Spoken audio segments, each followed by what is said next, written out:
Good morning mga katuto! Iyan, dito tayo banda. Ayan, masyadong ano ata. So ngayon po ay, ang i-discuss ko sa inyo, ang ang kukwentuhan natin ngayon ay tungkol sa diskarte ng walang alam. Oo. Oo, diskarte ng walang alam. Paano? Hindi kasi ang tawag dito, hindi ganon ka-oriented sa pamilya dahil ang pamilya ay talagang hirap naman sa buhay. Ano ang mga dapat gawin sa paaralan? Hindi masyadong nakakapag-aral, yung iba humihinto. Pero on my part naman, hindi naman kasi talagang pinagpasumikapan kung paano makakapagtuloy-tuloy ng aral. Hindi ko alam kung dito titingin o doon pasensya na ha. Ayan, pawisan ng lola. In a way, ganito po mga katuto. Kung tayo po ay galing or ipinanganak tayo na galing sa mahirap na pamilya, ang ano po natin ay wag po tayong papayag na talagang for life tayong walang alam. Oo. Wag tayong papayag. Ako nararanasan ko po yun na dinadaw ng wala namang alam to si Meli, ganito ganyan puro ganyan lang, ganun. Sabi ko nga, hindi buong buhay na tanga ko. Hindi habang buhay na lolokohin ako. Ganon. Kasi, ano yan yung bangon pa rin ng bangon, mga katuto, ha? Lalo na yung mga elementary dyan, yung mga high school, yung mga mag-aaral pa lang, ganon. Ano yung mga technique para matuto po kayo? Yung mga teen dyan, yung mga naga-20s, pataas, ganyan. Comment down below po kung nasabihan na kayo ng gano'n, wala ka namang alam gano'n. Ang ano po neto, habang nagdadaan sa buhay, kung sa pamilya po natin ay hindi natin makita yung ganyang karakteristik ng pagiging successful, punta po tayo sa mga successful na. Makipagkaibigan tayo. Ako ganyan Sabi ko, nung nagsisimba ako noon ay ang gagaling naman nila, ang dami nilang mga sasakyan, ang gaganda ng damit nila. Sabi ko, gusto ko maging ganyan din katulad nila. Kaya ang ginawa ko pong mga katuto, para ako'y magkaroon ng nalalaman, ay dinikit ko ang sarili ko, punta ako ng punta, serve ako ng serve sa simbahan. Alam niyo po yun. Nagsisimba po ako. So, ngayon, hindi ako masyado nakakapagsimba. Naku, si Ma'am Mel naman tuturo-turo, bablog-vlog, di naman pala nagsisimba. Nung mga pandemic time, di ba, hindi naman tayo simba, pero nag-online tayo. Ako, nanonood ako online, tapos nagko-comment ako doon sa mga live ganyan, para mga ganon, para malalaman din naman ng mga nagla-live na ganyan, na may nanunood, tapos eto si ganyan nanunood. Ngayon naman sa sitwasyon ko ngayon na may baby, minsan pag hindi pagising si baby, hindi kami na nakakapagsimba. Kasi pag puyat, halimbawa umaga ganun, 9 o'clock ang simba, di ba? Napakaraming dahilan no. Yun po. Pero pag hindi nakasimba ng umaga, sa hapon, pag hindi sa hapon, sa umaga. So yun po. Napakalaking tulong. Kasi doon ko nalaman ang mga sikreto ng mga mayayaman. Alam niyo po ba yon? Kayo, malalaman nyo rin po, magsimba kayo ng magsimba, mapagbigay sila. Kaya pala ganyan ang kanilang buhay, mapagbigay sila. Giver sila, cheerful giver. Tapos, yung mga successful na yan, marami silang hirap sa buhay, marami ring hirap sa buhay, pero dahil nagdadasal, nagsisimba, tumutulong po sila na walang hinihinging kapalit. Alam niyo po yun, lalo silang binibless. At yun wini-witness nila yun, sinasabi po nila yun sa mga seminars, pag nakakasama ko sila, yun, nakakabanding ko, ayun po.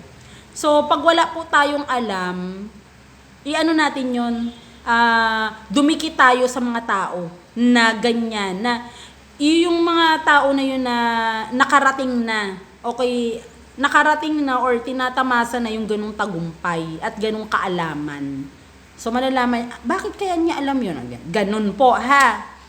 So, isa pa, titingin po tayo sa pamilya. Ayun nga, sa pamilya na may narating na sa buhay, yung mga tita, tito, ganyan. Pero kasi on my part, sa side ng mama ko, ako lang po ang una sa mga apo na graduate ng college at nakapagtrabaho. The rest wala po eh. Oo. Pero ngayon meron na, may mga HRM na, yung kapatid ko, may engineer na, yung kapatid ko, tapos may mga education graduate na, may mga bombero na, mga ganun, may engineer na, may mga ganun na ngayon, marami na sila. So, then aside from that, yun yung mga significant others, mga kapitbahay, yung mga friends mo, na malalaman mo ang pamilya nila, na ganyan, nagkukwentuhan kayo, bakit sila successful, ganon. Parang ako noon na nagtatrabaho ko sa isang private school, napag-alaman ko na isa lang siya sa napakaraming magkakapatid na puro lalaki, pinaaral siya. Yun si Ate Janet Jose, sumalangit na ang kanyang kaluluwa.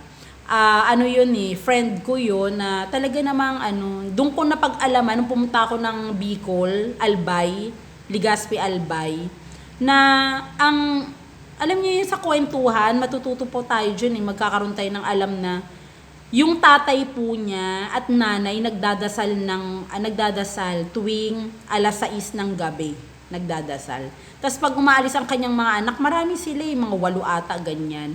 Pinagdarasal nila, hindi sila nag-aalala kasi dinataas nila na ang kalagtasan ng kanilang mga anak. Inibibigay nila sa Panginoon na, Panginoon, ikaw po na po bahala sa pag-alis ng aking mga anak kung saan sila pupunta. Ganun po. Tapos pag hirap na hirap po talaga sa buhay, may mga experience sila dati.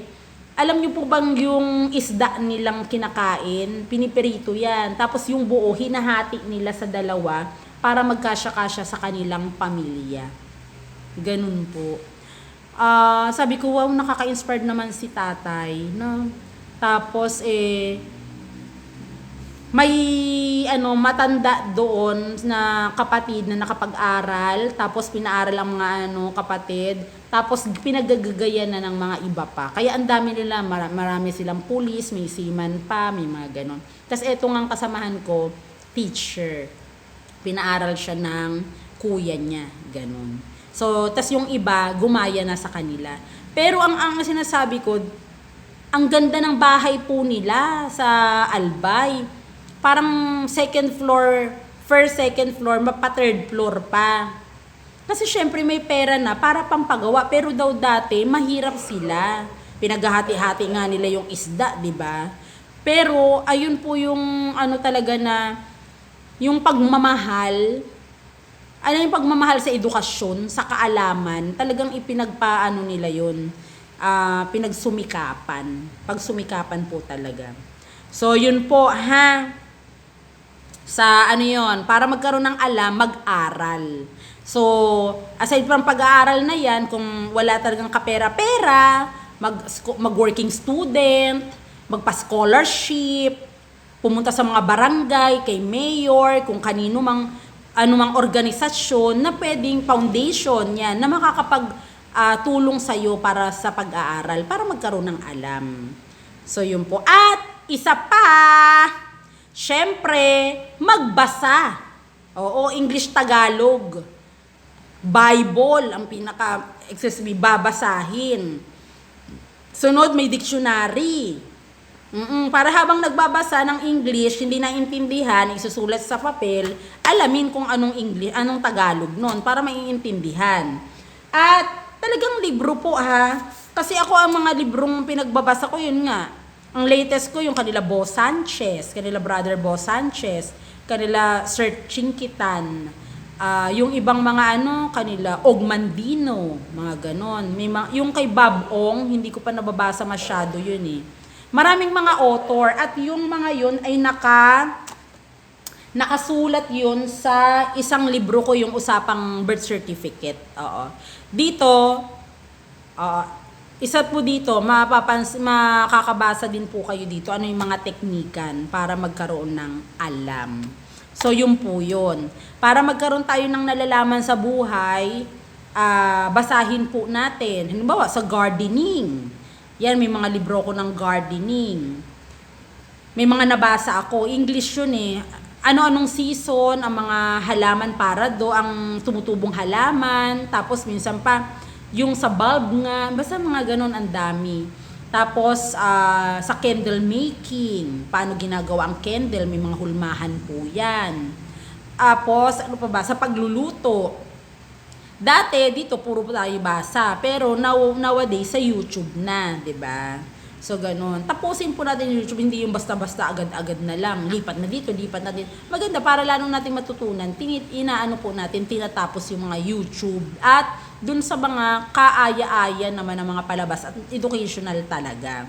Hindi yung puro anuhan na lang, prank-prank, tapos sampal-sampal, ubad-ubad, wag po yung mga ganon, ha? And, yun po, basta para magkaroon po tayo ng alam, magbasa po tayo at dumikit sa mga taong maalam. Maalam na makakapagpabuti sa buhay ng bawat isa. Natulungan niya tayo, tutulungan din natin sila. Hindi yung puro pagkabig po kabig lang ka ng kabig, that nagbibigay tayo rin sa kanila. Okay, so until then, sana natuto pakilagay nga po sa, please comment down below kung may natutunan po, ha? Para nalalaman ko din po kung, kaaya-aya ba o ang tawag dito, nakaka-engganyo ba o kaya nakakapagpa-encourage ba ang ating YouTube channel. Okay, until then, bye-bye!